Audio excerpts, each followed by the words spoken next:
Good evening friends.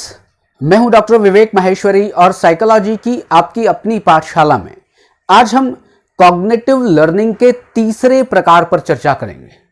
पहले हमने किया था लेटेंट लर्निंग, उसके बाद किया हमने इनसाइट लर्निंग और आज जो कि तीसरा टाइप है उसे कहते हैं ऑब्जर्वेशनल लर्निंग, या उसका नाम एक और भी है जिसे कहते हैं इमिटेशन, अनुकरण या प्रेक्षणात्मक सीखना। अब ऑब्जर्वेशन लर्निंग के पहले एक थोड़ा सा इमेजिन करें कि आप कोई भी चीज सीखते हैं। मैं मान के चलता हूं कि चलिए आप मोटरसाइकिल सीखते हैं, और जब मोटरसाइकिल सीखते हैं तो आप ये बताएं कि क्या बिना देखे या बिना सुने, आप किसी की बातों को ना सुने मोटरसाइकिल से रिलेटेड, या मोटरसाइकिल चलाते हुए ना देखें, क्या आप मोटरसाइकिल सीख पाएंगे? आपने बोलना सीखा है, आपने चलना सीखा है, या आप और भी कोई पढ़ाई करना सीखा है, आपने म्यूजिक सीखी है, आपने फुटबॉल खेलना सीखा है, आपने वॉलीबॉल खेलना सीखा है, क्या बिना वॉलीबॉल खेलते हुए देखे, आपने किसी को नहीं देखा वॉलीबॉल खेलते हुए और आप कहें मैं वॉलीबॉल खेलना सीख गया, क्या बिना वॉलीबॉल खेले या बिना वॉलीबॉल देखे बिना क्या आप वॉलीबॉल खेलना सीख सकते हैं? क्या आप गिटार बजाना सीख सकते हैं? क्या आप वायलिन बजाना सीख सकते हैं? या मैं ये कहूं कि कुछ भी आप सीख सकते हैं क्या? अब आप कहेंगे कि साहब मैं एक ऑब्जर्वेशनल लर्निंग सीख रहा हूं, क्या मेरी बातों को सुने बिना या बुक में पढ़े बिना आप इस ऑब्जर्वेशनल लर्निंग या इमिटेशन को समझ सकते हैं क्या? तो इसका उत्तर होगा बिल्कुल नहीं, बिल्कुल नहीं। क्यों? क्योंकि आपको देखना ही पड़ेगा। आप ना देखें तो आपको सुनना ही पड़ेगा। कहीं ना कहीं आपकी जो सेंसरी ऑर्गन्स हैं उससे आपको इंफॉर्मेशन को लेना पड़ेगा, तब आप सीख पाएंगे या तब आप अपनी मेमोरी में उसको रख पाएंगे। आप खुद देखें कि एक बच्चा है और बच्चा बिल्कुल ब्लैंक स्लेट की तरह होता है, मतलब कि कोरे कागज की तरह होता है। अब उस कोरे कागज पर आप जो लिखना चाहते हैं आप लिख सकते हैं, ये कहा जाता है। और बच्चा सीखता कैसे? बच्चा ऑब्जर्व करता है अपने पापा को, बच्चा ऑब्जर्व करता है अपनी मदर को, बच्चा ऑब्जर्व करता है अपने फैमिली मेंबर्स को, या बच्चा जो भी चीजें देखता है टीवी में उसको ऑब्जर्व कर रहा है और उस ऑब्जर्व करने के बाद वो चीजें सीख रहा है। बहुत सारे पेरेंट्स की ये शिकायत होती है कि मेरा बच्चा बहुत ज्यादा जिद्दी है। बहुत सारे पेरेंट्स की शिकायत होती है कि मेरा बच्चा आजकल बहुत ज्यादा हिंसक व्यवहार कर रहा है, उसको बहुत ज्यादा गुस्सा आ रहा है। लेकिन क्या आपने गौर किया कि वो टीवी में या वो अखबार में या वो जो वीडियो गेम्स खेलता है उनमें, क्या उसमें वो हिंसक व्यवहार, वो वायलेंट बिहेवियर नहीं है? उसने सीखा कहां से वायलेंट बिहेवियर? उसने अपने फादर से सीखा है सिगरेट पीना। उसने कहीं ना कहीं टीवी से सीखा है कि अगर मैं अल्कोहल लूंगा तो मुझे इस तरह से होगा। देखिए, अच्छी चीजें भी ऑब्जर्व की जाती हैं, बुरी चीजें भी ऑब्जर्व की जाती हैं। तो बिना ऑब्जर्वेशन के, बिना आप आंखों से देखे या बिना कानों से सुने आप कोई भी चीज सीख नहीं सकते। बस यही है ऑब्जर्वेशनल लर्निंग। अब ऑब्जर्वेशनल लर्निंग में क्या होता है? किसी मॉडल को, मॉडल मतलब मैं हीरो या हीरोइन जो मॉडल्स, एक्टर और एक्ट्रेस हैं उनकी बात नहीं कर रहा हूं। किसी भी बच्चे के लिए या किसी भी व्यक्ति के लिए कोई भी मॉडल हो सकता है। हो सकता है बहुत सारे साइकोलॉजी पढ़ने वाले लोगों के लिए विवेक माहेश्वरी जो मैं आपसे बात कर रहा हूं वो मॉडल हो सकता है। क्यों नहीं हो सकता है? इस मॉडल का किसी के अच्छे दिखने या खराब दिखने से फर्क नहीं पड़ रहा है। मॉडल उसको कहते हैं कि जिसकी कैरेक्टरिस्टिक्स, जिसकी विशेषता मुझे अच्छी लगती है। मुझे सचिन तेंदुलकर अच्छा लगता है, वो मेरे लिए मॉडल है। मुझे मेरी मदर अच्छी लगती है, वो मेरे लिए मॉडल है। मुझे मेरे फादर अच्छे लगते हैं, वो मेरे लिए मॉडल हो सकते हैं। तो यहां पर क्या है? एक व्यक्ति मॉडल को देखकर या किसी व्यक्ति को देखता है उसके व्यवहार को करते हुए। व्यक्ति क्या कर रहा है? सामने वाले व्यक्ति को, सामने वाले मॉडल को व्यवहार को करते हुए देखता है, एक बात। और दूसरी बात, उस व्यवहार को करने के बाद उसका क्या परिणाम मिलता है उसको भी देखता है। दोनों चीजें दिखती हैं। आप प्रैक्टिस करते हैं, बल्कि प्रैक्टिस करते नहीं, प्रैक्टिस करते हुए किसी को देखते हैं कि वो वायलिन बजा रहा है, बजा रहा है, बजा रहा है। अब उसका परिणाम क्या होता है? बहुत अच्छा वायलिनिस्ट हो जाता है। आपने क्या किया? आपने उसको वायलिन की प्रैक्टिस को भी देखा और आपने वायलिन, उसका जो परिणाम था कि उसने बहुत अच्छा वायलिन बजाना सीख लिया, आपने उसको भी देखा। अब आपने क्या किया? आपको वो चीज प्रोत्साहित करती है।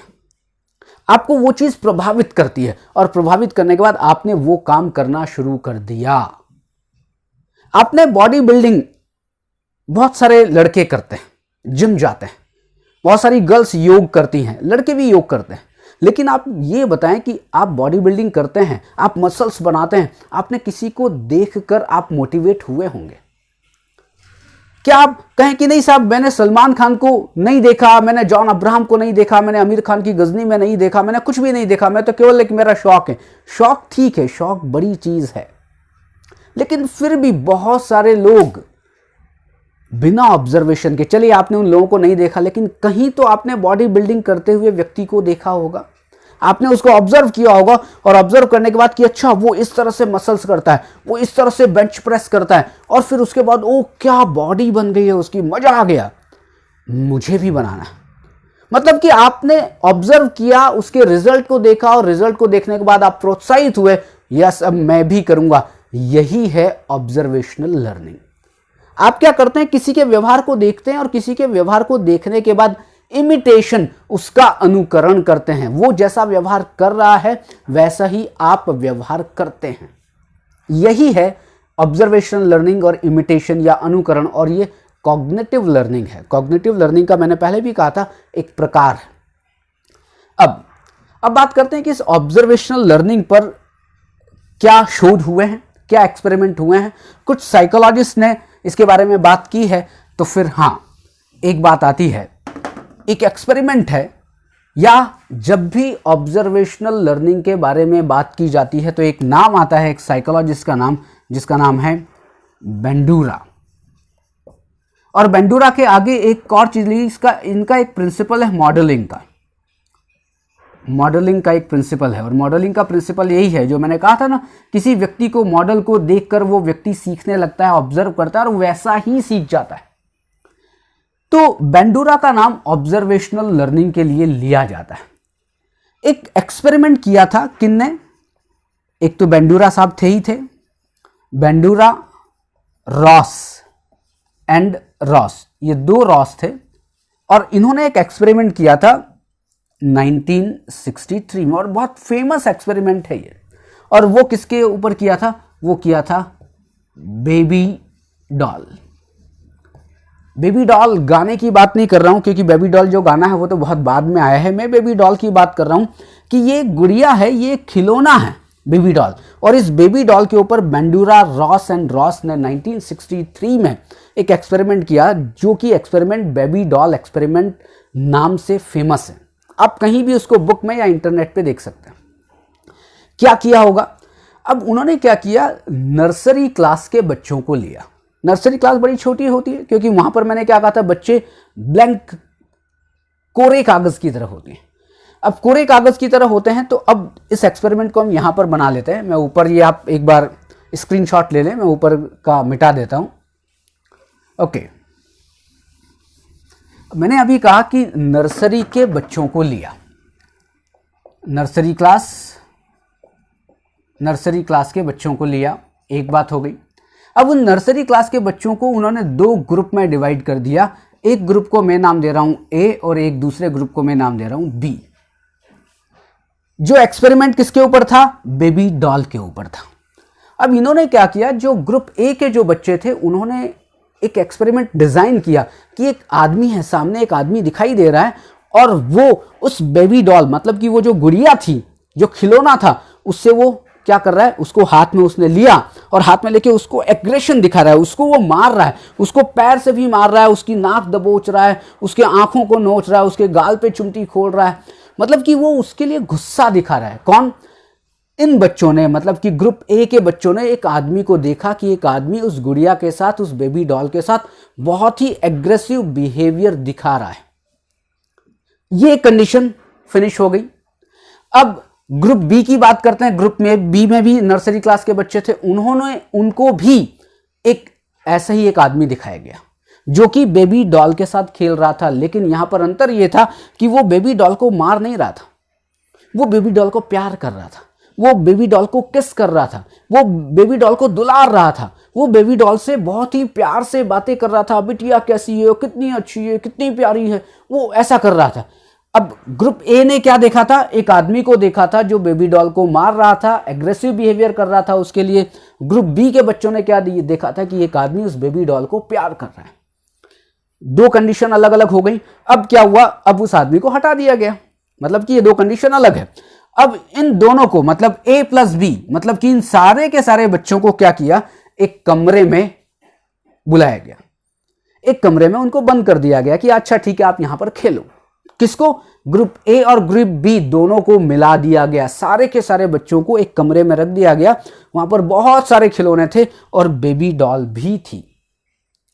अब आप ये देखें इसका रिजल्ट कितना ज्यादा अच्छा है कि जिन ग्रुप ए के बच्चों ने देखा था कि एक आदमी बेबी डॉल को मार रहा था, उन बच्चों ने उन खिलौनों में बेबी डॉल को उठाया और मारना शुरू कर दिया या उसको परेशान करना शुरू कर दिया। क्यों, क्योंकि उन्होंने वैसा ही देखा था, वैसा ही उनको ऑब्जर्व किया था उस आदमी को। अब ग्रुप बी वाले बच्चों पे चलते हैं। ग्रुप बी भी वहीं पर थे, उन्होंने भी बेबी डॉल को उठाया, प्यार करना शुरू कर दिया, उसके साथ खेलना शुरू कर दिया। अब आप यहां देखें, दो अलग अलग तरह के बच्चे हैं, दो अलग अलग तरह के व्यवहार कर रहे हैं। क्या आप ये समझ नहीं पाए होंगे कि ये व्यवहार क्यों किया जा रहा है? ये इसलिए किया जा रहा है कि उन्होंने देखा कि बेबी डॉल को प्यार किया जाता है और उन्होंने देखा कि बेबी डॉल के ऊपर गुस्सा किया जाता है। बस यही है ऑब्जर्वेशनल लर्निंग। अब एक इंपॉर्टेंट बात और कि ऑब्जर्वेशनल लर्निंग कब होगी, कितनी होगी, कितनी मात्रा में होगी, यह भी तो डिपेंड करेगा ना कि हमेशा ऑब्जर्वेशनल लर्निंग एक जैसी होगी। नहीं, ऑब्जर्वेशनल लर्निंग कम भी हो सकती है, अधिक भी हो सकती है। कितने टाइम पे होगी ये भी डिपेंड करता है कि कितने टाइम पे होगी। तो इसके लिए क्या है, बेंडूरा ने, मैं बेंडूरा का नाम इसलिए कर रहा हूं कि बेंडूरा ने बहुत ही फेमस एक साइकोलॉजिस्ट थे जिन्होंने ऑब्जर्वेशनल लर्निंग या मॉडलिंग के ऊपर काम किया था। तो बेंडूरा साहब ने कहा कि देखिए कुछ फैक्टर्स होते हैं, और वो फैक्टर्स क्या हैं, उन्होंने कहा कुछ फैक्टर्स होते हैं और वो फैक्टर्स निर्धारित करते हैं कि ऑब्जर्वेशनल लर्निंग कितनी होगी। वो फैक्टर कौन से हैं? सबसे पहला फैक्टर होता है अटेंशन, अटेंशन, और जिसको हम कहते हैं अवधान, अवधान। उन्होंने कहा कि जब बच्चे अटेंशन देंगे तभी वो व्यवहार को सीखेंगे। आप अटेंशन दे ही नहीं रहे और आप कहें कि मैं व्यवहार को सीख जाऊंगा। आपने बच्चों को देखा होगा, कुछ बच्चे आपकी क्लास में बैठते हैं, बड़े ध्यान से आपको देखते हैं, मैडम क्या सिखा रही हैं, सर क्या सिखा रहे हैं। लेकिन दूसरे बच्चे होते हैं वो कुछ और खेल रहे होते हैं या कुछ ऐसी कुछ बना रहे होते हैं। अटेंशन का बड़ा रोल है ऑब्जर्वेशनल लर्निंग में। दूसरा जिसको कहते हैं रिमेंबरिंग, रिमेंबरिंग, रिमेंबरिंग जिसको कहा जाता है स्मरण, कि आपने अटेंशन से देखा, बात समझ में आ गई कि आपने बहुत ज्यादा अटेंशन दिया, लेकिन अटेंशन देके आपने अपनी मेमोरी में तो उसको रखा ही नहीं। आपने अटेंशन दिया, मेमोरी में रखा होता तभी तो आप सीखेंगे। तो इसके लिए रिमेंबरिंग भी बहुत ज्यादा जरूरत है कि आपने अटेंशन दिया, बहुत अच्छी बात है, उसको अपनी दिमाग में, अपनी खोपड़ी में उसको रखा कि नहीं रखा, रखा तब भी, मतलब कि रिमेंबरिंग भी, आपकी मेमोरी भी, आपकी स्मृति भी निर्धारित करेगी कि आपकी ऑब्जर्वेशनल लर्निंग कितनी हुई है। तीसरा है प्रोडक्शन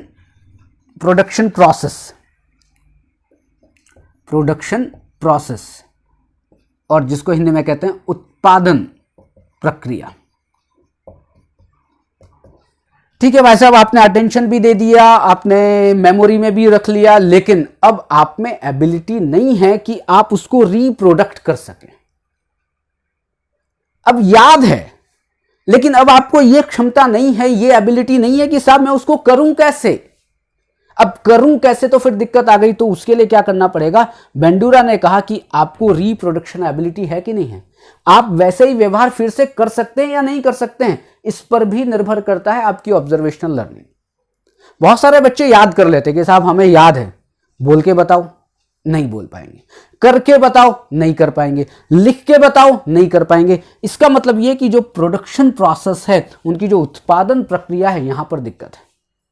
बेंडूरा ने उस व्यवहार को फिर से करने की प्रक्रिया को कहा था प्रोडक्शन प्रोसेस। चौथा, एक और भी चीज होती है जिसको कहते हैं मोटिवेशन। मोटिवेशन, और हिंदी में इसको कहा जाता है अभिप्रेरणा। भाई साहब, अटेंशन तो तभी दूंगा जब मुझ में रुचि होगी, इंटरेस्ट होगा, मुझ में कुछ करने के लिए कुछ अंदर से कुछ कुलबुलाहट होगी, नहीं करना है तब तो करूंगा। मैं वीडियो बनाने की मेरी रुचि नहीं है, मैं यूट्यूब चैनल को चलाने की रुचि नहीं है, मुझे साइकोलॉजी पढ़ाने में रुचि नहीं है, क्या मैं इतनी अच्छी तरह से इतने डेडिकेटेडली साइकोलॉजी पढ़ा पाऊंगा? नहीं पढ़ा पाऊंगा। जब मोटिवेशन नहीं होगा तो अटेंशन भी नहीं होगा, अटेंशन नहीं होगा, रिमेंबरिंग नहीं होगी, रिमेंबरिंग नहीं होगी तो प्रोडक्शन प्रोसेस तो हो ही नहीं सकती। तो ये चार चीजें डिपेंड करती हैं, या ये चार चीजें निर्धारित करती हैं कि आपकी ऑब्जर्वेशनल लर्निंग कितनी और कैसी होगी। तो ऑब्जर्वेशनल लर्निंग का मीनिंग समझ में आ गया होगा कि आप किसी के व्यवहार को करते हुए देखते हैं और उसका अनुसरण करते हैं। क्यों? क्योंकि उस व्यवहार का एक परिणाम होता है, और वो जो परिणाम होता है वो आपको धक्का देता है। कर ले, जिम कर ले, तू भी ये सलमान खान बन जाएगा, डांस सीख ले, तू भी ऐसा हो जाएगा, यूट्यूब चैनल बना, यूट्यूब चैनल बना, यूट्यूब चैनल बना, वीडियो बना, तेरे भी 2 करोड़ सब्सक्राइबर हो जाएंगे। क्या हुआ? आपने संदीप माहेश्वरी को देखा, आपने किसी अच्छे यूट्यूबर को देखा, आपने हिमांशु सिंह जो साइकोलॉजी पढ़ाती हैं उनको देखा, और उनको देखने के बाद उनके परिणाम को भी देखा, और आपने क्या हुआ? मोटिवेट हुए, और मोटिवेट होने के बाद यस, अब मैं यूट्यूब चैनल बनाऊंगा और बिल्कुल मैं वैसा ही करूंगा जैसे वो लोग कर रहे हैं। यही है ऑब्जर्वेशनल लर्निंग। तो 3 तरह की लर्निंग की बात हमने की है पहले 2 वीडियो में भी, एक लेटेंट लर्निंग, एक दूसरा इनसाइट लर्निंग, और तीसरा आज जो हमने पढ़ा था वो था ऑब्जर्वेशनल लर्निंग। और ये तीनों ही कॉग्निटिव लर्निंग के एग्जाम्पल हैं। तो आज की बात यहीं समाप्त करते हैं, कल फिर मिलेंगे एक नए वीडियो के साथ और पूरी एनर्जी के साथ। तब तक के लिए आप सबको बहुत बहुत धन्यवाद।